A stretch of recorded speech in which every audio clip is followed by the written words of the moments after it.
A'udzubillahi minasyaitonirrajim. Bismillahirrahmanirrahim. Assalamualaikum warahmatullahi wabarakatuh. Alhamdulillahi rabbil alamin wassalatu wassalamu ala asyrafil anbiya'i wal mursalin sayyidina Muhammadin ibn Abdillah wa ala alihi wa sahbihi wa man walah. Allahumma shalli ala Muhammad wa ala ali Muhammad kama shallaita ala Ibrahim wa ala ali Ibrahim wa barik ala Muhammad wa ala ali Muhammad kama barakta ala Ibrahim wa ala ali Ibrahim fil alamin innaka Hamidul Majid. Allahumma inna nas'aluka ilman nafi'a wa rizqan thayyiban wa amalan mutaqabbala wa dinan qayyima wa yaqinan sadiqa wa imanan kamila. Allahumma inna nas'aluka al-'afiyata min kulli baliyah wa tamamal ghina 'anil nas wa hab lana haqiqatal iman bik hatta la naqaf wa la narju khairaka la na'budu syai'an siwak wa ja'alna laka mabsutatan 'alaina ولا أهلنا وأولادنا ومن معنا برحمتك ولا تكلنا إلى أنفسنا طرفة عين ولا أقل من ذلك يا نعم المجيب يا نعم المجيب آمين يا رب العالمين. Amma ba'du. Baik, alhamdulillah summa alhamdulillah. Syukur kita kepada Allah SWT, hidup lagi hari ini. Yang pertama, hidup lagi hari ini. Allah bagi peluang lagi untuk kita istighfar, astagfirullah. Allah bagi peluang lagi untuk kita berselawat kepada baginda junjungan Nabi Muhammad sallallahu alaihi wasallam. Allahumma salli ala Muhammad wa ala ali Muhammad. Allah bagi lagi kita peluang untuk berzikir dengan pelbagai zikir-zikir yang maksud daripada baginda Rasulullah sallallahu alaihi wasallam. Pilihlah nak buat apa sekalipun, jadi janganlah kita ni disibukkan dengan benda-benda yang nafsu suka. Biarlah diri kita ni disibukkan dengan perkara-perkara yang nafsu tidak suka. Nafsu suka apa? Nafsu suka maksiat, nafsu suka lara, nafsu suka berlebih-lebihan walaupun dalam nikmat. Ada nikmat tu harus saja. Tapi bila berlebih-lebihan dah jadi mungkin makruh, mungkin haram. Makan tu harus tak? Harus. Bahkan boleh jadi wajib. Makan boleh jadi wajib. Kalau tak makan boleh mati. Hak badan kita, nafkah untuk badan kita kena makan. Harus dia makan. Tetapi berlebih-lebihan dalam makan, mungkin jadi makruh. Kalau lebih-lebih sangat, mungkin jadi haram. Jadi dalam nikmat pun, walaupun nikmat itu harus, boleh jadi makruh, boleh jadi haram. Jadi biarlah kita ni disibukkan dengan perkara-perkara yang nafsu tidak suka. Nafsu suka kita pegang lama handphone tu, swipe sana, swipe ke atas, swipe kiri, swipe kanan, tengok Facebook, macam-macam lah. Tapi biarlah jari kita ni swipe benda lain. Swipe tasbih ke, duduk diam-diam ke berzikir. Ingat orang yang didorongkan, ada baru semalam dengar pesanan kembali oleh tuan-tuan guru di masjid, pesan antara tanda-tanda yang kita ni mendapat redha Allah ialah kita ni tidak disibukkan dengan dunia. Kita tidak sibukkan dengan harta, kita tidak sibukkan dengan anak isteri, dengan perniagaan, dengan kebun, dengan pekerjaan dan sebagainya. Tidak disibukkan dengan manusia, tapi kita disibukkan dengan beribadah kepada Allah. Hujung minggu kita buat apa? Kita cari majlis ilmu ke? Kita cari shopping kompleks ke? Kita berehat je kat rumah ya, makan tidur. Itu dia. Apa yang kita disibukkan? Adalah kita sepanjang Isnin Jumaat kita kerja, daripada awal pagi sampai lewat petang, pukul 6 baru sampai ke rumah. Malam tu kita buat apa? Kerja lagi ke? MLM ke?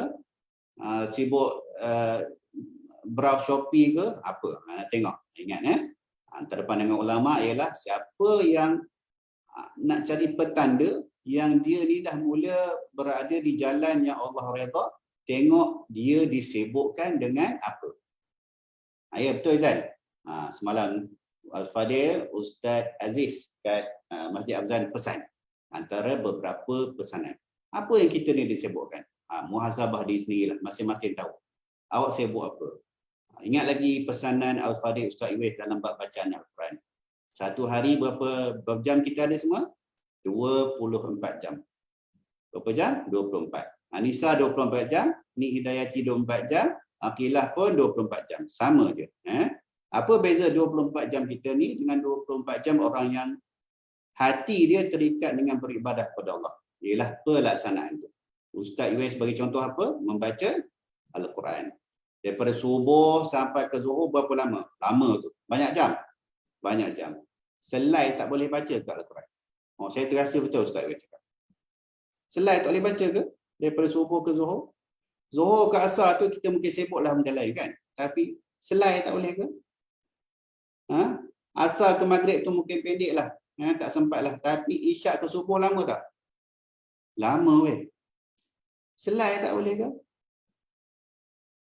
Kita jawab diri kita sendiri. Kalau kita tak boleh tu maksudnya kita taklah berada di landasan yang Allah redha. Kita sibuk ke benda lain. Makan kita berapa lama? Borak kita selepas makan berapa lama? Pompai kita borak lepas makan dengan keluarga ke dengan apa? Menyandar pula, buka surat khabar pula. Ni anak-anak tak buka surat khabar dah sekarang ni buka telefon pula, swipe sana, swipe sini, sibuklah membaca Facebook, Instagram ke apa, sibuk. Selain tak boleh. Sibuk sangat kita ke Allah bagi nikmat macam-macam, selai pun tak boleh baca. Selai pun tak boleh nak baca Al-Quran. Jadi kita ni yang Allah dah bagi hidayah. Kita ni semua dah ada hidayah. Kita dah tahu kelebihan Al-Quran. Kita dah tahu masa-masa yang afdal ni baca. Tak buat juga kenapa? Itu kita kena tanya diri kita. Yang depan saya ni semua hebat-hebat. Muka ahli sufi belaka. Berseri-seri, flawless. Dalam internet ni muka flawless semua. Dia awak muka saya pun tak nampak. Nampaklah berbarut sana sikit gitulah. Tapi Allah bagi kita banyak masa, banyak nikmat tu. Tak sedar lagi kita. Semalam kita dah baca summun bukmun umyun. Dalam perkataan yang berbeza kan. Tapi maksud dia sama tak? Sama. Jangan kita jadi orang buta tuli yang tak dengar tu. Wallahu a'lam. Sedikit semangat pagi ni sebab teringat semalam kata-kata Al-Fadhil Ustaz Aziz. Ustaz Aziz bekas Bilal Imam Masjid Al-Azhar, sekarang ni dah tugas di Cameron Highland. Antara tanda-tanda yang Allah redha akan kita kat dunia ialah pertama, antaranya lah kita disibukkan dengan amal ibadah. Kita tidak disibukkan dengan dunia. Dunia tu apa dalam Al-Quran? Anak, isteri, harta benda, perniagaan dan sebagainya. Jadi mesti ada masa untuk kita dengan Allah. Wallahu a'lam. Ini kita ambil lagi jalan-jalan yang baik, iaitu kita buka majlis ilmu walaupun dengan hanya membaca bersama. Sambungan kitab hebat. Kitab ringkas hebat. Anak Kunci Syurga, semoga Allah meridai. Pengarangnya Syekh Abdul Qadir Al-Mandini. Seorang ulama Nusantara yang besar. Antara orang Melayu yang mendapat pentauliahan mengajar di Masjidil Haram pada zaman-zaman dulu. Diturunkan kepada anak dia pula. Anak dia saya tak pasti, mungkin dah meninggal juga dah. Anak dia sempat pada zaman kita, ayah dia tak sempat lah. Dan ditahkikkan oleh Al-Fadhil Tuan Guru Dr. Basik. Ulama hebat juga. Kata Dr. Basik, dia beranak di pondok, belajar di Mekah, balik ngajar pondok balik. Hebat. InsyaAllah hari ini kita sambung bab fidyah puasa. Betul Fidyah puasa. Fidyah puasa ni amnya senang je lah. Tertinggal, tak sempat nak ganti, bayar fidyah. Berapa fidyah dia? Satu hari berapa banyak?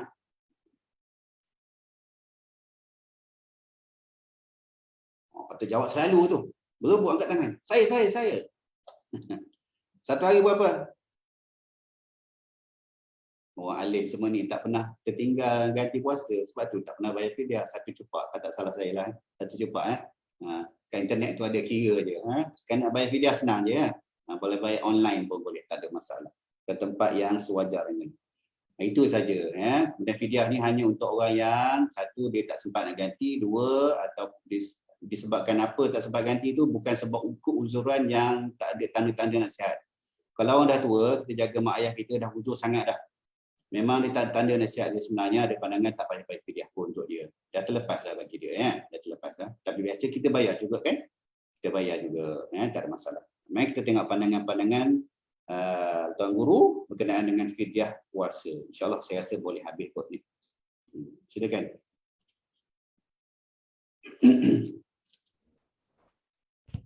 Bismillah. Fidyah puasa. Sesiapa yang terlepas puasa yang wajib kerana uzur, walaupun ia adalah puasa nazar ataupun puasa kafarah, lalu meninggal dunia sebelum sempat mengqadaknya, maka dia tidak wajib bagi keluarganya membayar fidyah ataupun menggantikan puasa bagi pihaknya. Nota 1, petikan dari kitab Fiqh Syafi'i. Imma man mata qabla tamakkunihi min qada'i الصوم كأن مات عقب رمضان أو استمر به العذر إلى موته فلا فدية عليه إن فاته الصوم بعذر وإلا فكمن مات بعد تمكنه منه.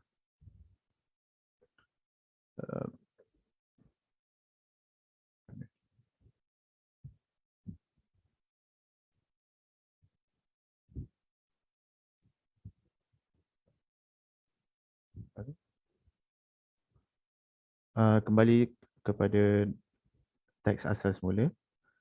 Dan juga tidak berdosa sekiranya seseorang itu tidak mampu menggantikan puasa disebabkan keuzuran. Jika meninggal dunia dan tidak sempat mengqadha puasanya, maka dikeluarkan daripada harta pusakanya bagi setiap hari-hari yang ditinggalkan puasa itu secupak daripada makanan. Hal ini adalah sama seperti zakat fitrah. Berdasarkan hadis, man mata wa alaihi siyamu syahrin falyut'im anhu makana kulli yawmin miskina. Sesiapa yang meninggal dunia dan atasnya puasa Ramadan, maka hendaklah memberi makan daripadanya oleh warisnya bagi setiap hari yang ditinggalkan itu kepada seorang miskin. Direkodkan oleh Imam At-Tirmizi dan mensahihkan hadis ini dengan mauquf atas Ibnu Umar radhiyallahu anhu. Imam Al-Mawardi menukilkan daripada ijma' sahabat radhiyallahu anhu, iaitu ataupun berpuasa bagi pihaknya oleh ahli keluarga walaupun keluarga yang tidak mengambil harta pusaka, ataupun berpuasa oleh ajnabi disebabkan wasiat ataupun kerana izin daripada keluarga dengan upah ataupun tidak. Ini kerana keadaan ini dikiaskan dengan haji dan berdasarkan hadis yang direkodkan oleh Imam Al-Bukhari dan Muslim, man mata wa alaihi siyamun sama anhu waliyuhu. Sesiapa mati dan tertanggung atas dirinya qada puasa, maka walinya iaitu ahli keluarganya hendaklah berpuasa untuknya. Berdasarkan hadis daripada Imam Muslim, innahu sallallahu alaihi wasallam qala lamra'atun qalat lahu idna ummi matat wa 'alaiha shawmu nadhrin afa asumu 'anha qala sumi 'an ummik. Nota 3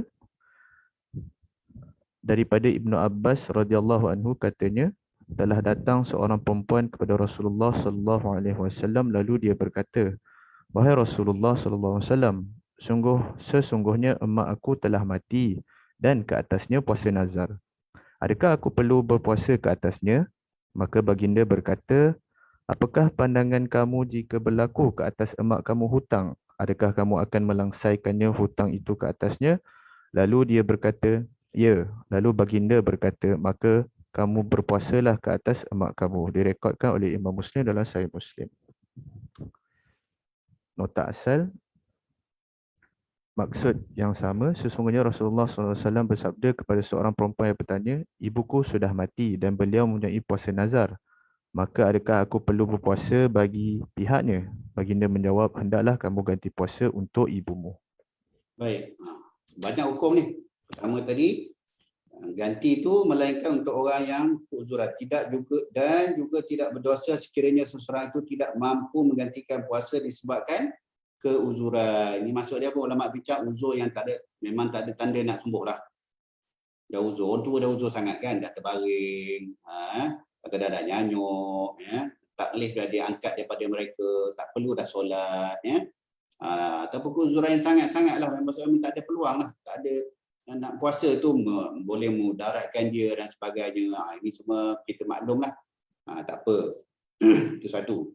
Kemudian Allahumma salli ala Muhammad, pandangan Imam Mawardi, ijma' para sahabat tu, atau berpuasa bagi pihaknya oleh ahli keluarga. Maksudnya ahli keluarga boleh ganti. Ini antara perbezaan puasa dengan solat. Solat tak boleh ganti. Ahli keluarga tak boleh ganti. Kita tak solat, Ahli keluarga tak boleh gantikan untuk kita. Tak boleh bayar fidyah solat, tak ada. Puasa boleh. Anak-anak boleh gantikan puasa mak. Kita tahu mak kita uzur kan? Mak kita uzur. Ni pandangan ni lah. Kalau pandangan ni mak kita uzur, 10 hari tak puasa, 30 hari tak puasa. Adik-beradik ada 5-6 orang. Bagi Kak Long ambil sikit, Kak Angah ambil sikit, abang adik ambil sikit. Sikit puasa habiskan. So, itulah hikmat kita kepada orang tua kita yang dah meninggal dunia. Bab puasa. Bab hutang pun sama dia. Dia kira berhutang dengan Allah kan. Dalam hadis tu Rasulullah sallallahu alaihi wasallam kata apa? Allahumma salli ala Muhammad. Apakah pandangan kamu jika berlaku ke atas emak kamu hutang? Adakah kamu akan melansaikan hutang itu ke atasnya? Itu petanda daripada Rasulullah SAW mengatakan boleh kita bayar hutang tu dengan cara menggantikan puasa. Jadi kalau kita gantikan puasa tak payahlah bayar fidyah tu tak pun kita bayar je fidyah. Ataupun kena ambil pandangan yang awal tu, kalau uzur sangat, uzur terlaluan, tak ada apa-apa dah. Dah lepas dah.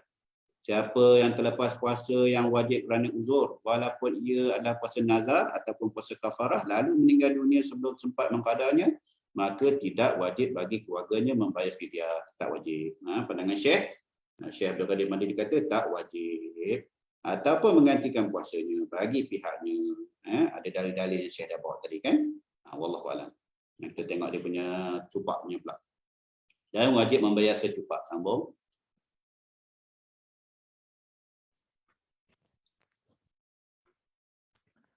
Dan wajib membayar secupak bagi setiap hari dan tidak perlu mengqada atas mereka yang meninggalkan puasa disebabkan uzur yang tiada harapan untuk sembuh seperti penyakit tua. Ini berdasarkan penjelasan Allah Subhanahu wa taala dalam surah Al-Baqarah ayat 184. A'udzubillahi minasyaitonir rajim. Wa 'alal ladzina yutiqunahu fidyatun ta'amu miskin. Dan wajib ke atas mereka yang tidak berdaya berpuasa kerana tua dan sebagainya membayar fidyah, iaitu memberi makan orang miskin. Direkodkan oleh Imam Al-Bukhari bahawa Ibn Abbas radhiyallahu anhu dan Sayyidatina Aisyah membaca ayat di atas dengan bacaan berikut. Wa 'alal ladzina yutawwaqunahu. Nota 4. Asar tersebut an Abi Amrin maula Aisyah anna Aisyah radhiyallahu anha kanat taqra'u yutawwaqu lahu.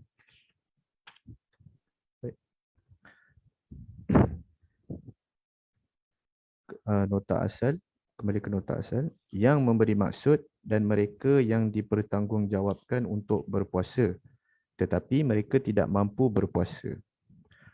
Wajib qada puasa dan membayar secupak makanan bagi mereka yang melambatkan qada sehari daripada puasa Ramadan dan tidak mampu menggantikan puasa sehingga masuk Ramadan yang lain.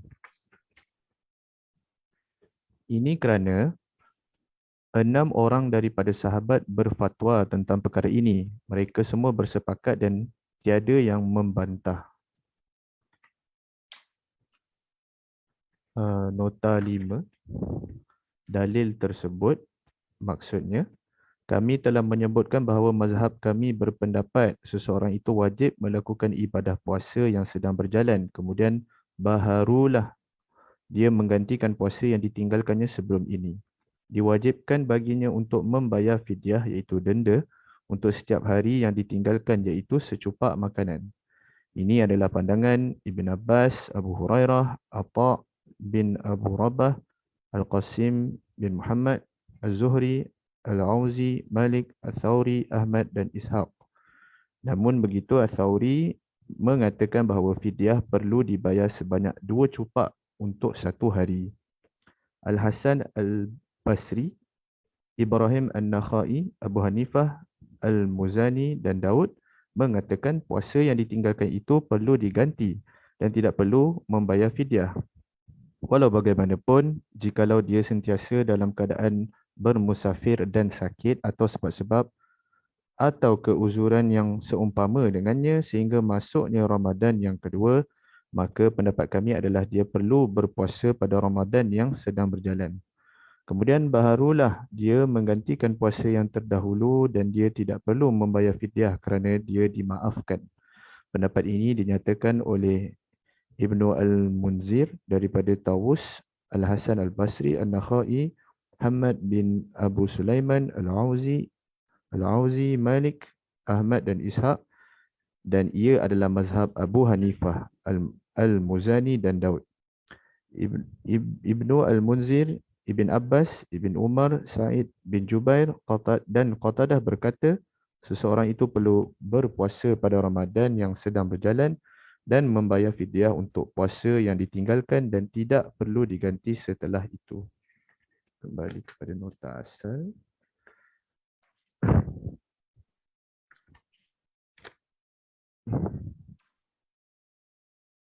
Maka ia dipanggil ijma' sukuti.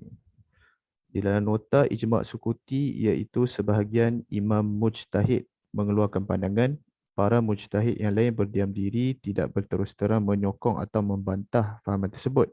Tetapi diamnya itu bukan kerana takut, segan atau malu. Baik, kita ambil sikit pada ni ya. Beberapa pandangan. Satu yang kita dah faham. Satu yang kita dah faham iaitu bila kita tertinggal puasa bukan disebabkan keruzuran yang sangat-sangatlah ya. Kita tinggal puasa tahun ni, awak haid biasa. Kita demam ke apa ke perempuan haid, dia lara. Lara. Cerita dia lara lah. Dia lara, dia mampu tapi dia lara tak dan. Dia ingat dia kira-kira sempat lagi nak Ramadan tahun setelahnya, tapi tiba-tiba dia datang haid awal dan haid dia tu panjang tak kan. Tak ada, dia atas sebab dia lara tu kesalahan dia tu. Maka pandangannya bila masuk Ramadan tu selesaikan puasa Ramadan lah. Memang gitulah cara dia, selesaikan puasa Ramadan, lepas Ramadan tu puasa dan bayar fidyah. Ada pandangan kata puasa saja tak bayar fidyah. Begitulah. Kita belajar sikit lagi lah bab fiqh, sebab buku ni bukan buku detail fiqh ni. Tengok perbincangan fiqh, kita tengah belajar sikit lagi bab ni ya. Tapi pandangan tu ada. Amalkan apa yang kita fahamkan sekarang. Kita faham sekarang macam mana? Kalau tertinggal jangkau satu Ramadan, maka kita kena ganti dan bayar fidyah. Betul? Itu amalan kita kan? Tetap dengan amalan, tak ada masalah. Tetaplah dengan amalan tu, tak ada masalah. Okey, terus. Kita ambil bab fidyah ke tak fidyah? Batal puasa untuk berjima' dalam bulan Ramadan. Wajib qada serta membayar kafarah bagi lelaki yang membatalkan puasanya disebabkan jima'. Ini kerana dia berdosa kerana berpuasa. Ini berdasarkan hadis yang direkodkan oleh Imam Al-Bukhari dan Muslim daripada Abu Hurairah radhiyallahu an. Ja'a rajulun ila Nabi sallallahu alaihi wasallam faqala halaktu qala wama ahlaka qala waqa'tum ra'ati fi Ramadan qala hal tajidu ma ta'tiqu raqabatan qala la qala fahal tastati'u an tasuma shahrayn mutatabi'ain qala la qala fahal تجد ما تطعم 60 مسكينا قال لا قال ثم جلس فأتي النبي صلى الله عليه وسلم بعرق فيه تمر فقال تصدق بهذا فقال على أفقر منا يا رسول الله فوالله ما بين بتيها أهل بيت أحوج إليه منا فضحك صلى الله عليه وسلم حتى بدت أنيابه ثم قال اذهب فأطعمه أهلك. Idhab fa'at'imhu ahlak. Yang nota 7 tu tak apa. Nota 7 tu Syekh bawa satu lagi lafaz ya. Kita baca sendirilah. Hadis dia sama tapi lafaz dia sedikit beza. Penting hadis ni. Hadis ni ada beberapa perkara. Satu hadis ni mendatangkan kegembiraan kepada Rasulullah sallallahu alaihi wasallam pada ujung dia tu. Mula-mula Tuan Guru syarah tu, seronok dengar. Mari kita tengok maknanya. Silakan. Seorang lelaki datang kepada baginda Rasulullah sallallahu alaihi wasallam. Lelaki ni Al-Arabi, orang Arab Badui lah. Kalau dalam baca hadis tu, Arabi, orang Arab Badui. Orang kampung lah ni, orang kampung. Silakan. Seorang lelaki datang kepada Nabi SAW dan berkata, "Aku sudah binasa." Baginda bertanya, "Apa yang membinasakan kamu?" Beliau menjawab, "Aku bersetubuh dengan isteriku pada siang hari di bulan Ramadan." Baginda berkata, "Adakah kau mempunyai sesuatu yang memerdekakan seorang hamba?" Beliau menjawab, "Tiada." Baginda berkata, "Adakah kau mampu berpuasa selama 2 bulan berturut-turut?" Beliau menjawab, "Tidak." Baginda berkata, "Adakah kau mampu memberi makan kepada 60 orang fakir miskin?" Beliau menjawab, "Tidak." Abu Hurairah berkata, kemudian dia duduk. Lalu Nabi SAW membawa bakul besar yang di dalamnya mempunyai tamar, iaitu 15 gantang. Baginda berkata, "Bersedekahlah kamu dengan kurma ini." Beliau berkata, "Apakah ada orang yang lebih fakir daripada kami, wahai Rasulullah? Sesungguhnya demi Allah, tiada antara 2 bumi yang padanya batu-batu hitam bagi Madinah, ahli rumah yang lebih berhajat selain daripada kami." Nabi SAW tertawa sehingga kelihatan beberapa gigi baginda. Kemudian baginda berkata, "Pergi olehmu, maka beri makanan kepada keluargamu."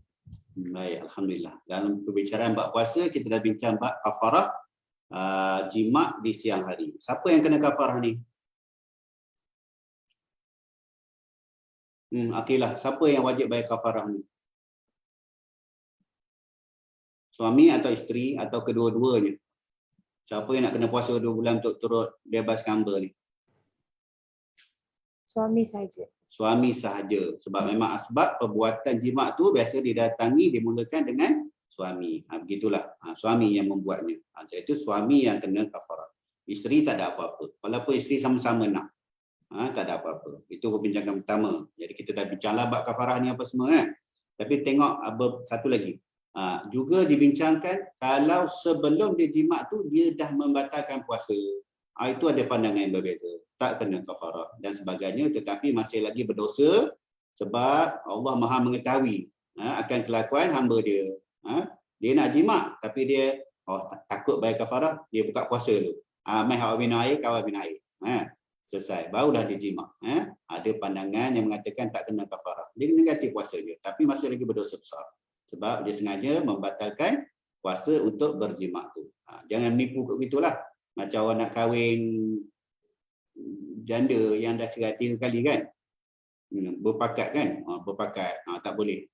Allah Maha mengetahui. Halal ke dia? Sah ke dia kahwin selepas orang tu bercerai? Sah kan? Kita dah masuk bab ni. Masuk dah. Semua dah belajar kot. Seorang yang dah dicerai 3 kali, dia tak boleh kahwin dah semula. Kan? Dengan bekas suami dia. Melainkan perempuan tu kahwin semula, berjima' dengan suami yang baru dia tu dan diceraikan, habis iddah, barulah boleh bekas suami lama dia kahwin semula. Itu faham Orang kata apa? Allah Cina buta.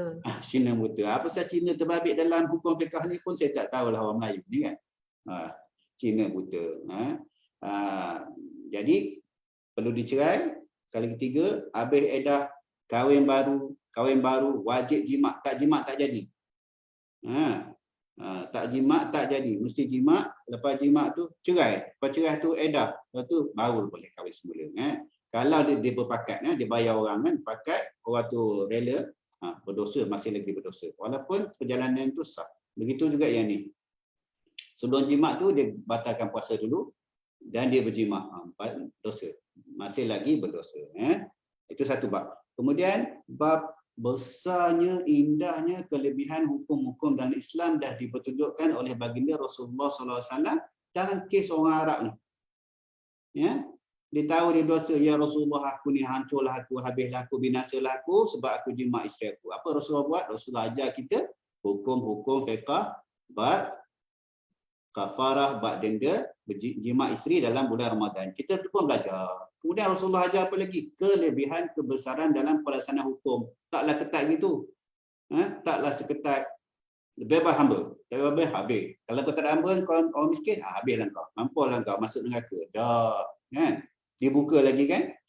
Tak boleh bebas hamba buat apa? Puasa 2 bulan berturut-turut. 2 bulan berturut-turut. Kita pun dah belajar. Tak boleh selang-selang. Tak boleh berehat seminggu. Tak boleh. Berturut-turut. Susah? Susahlah. Tapi tak boleh lagi buat apa?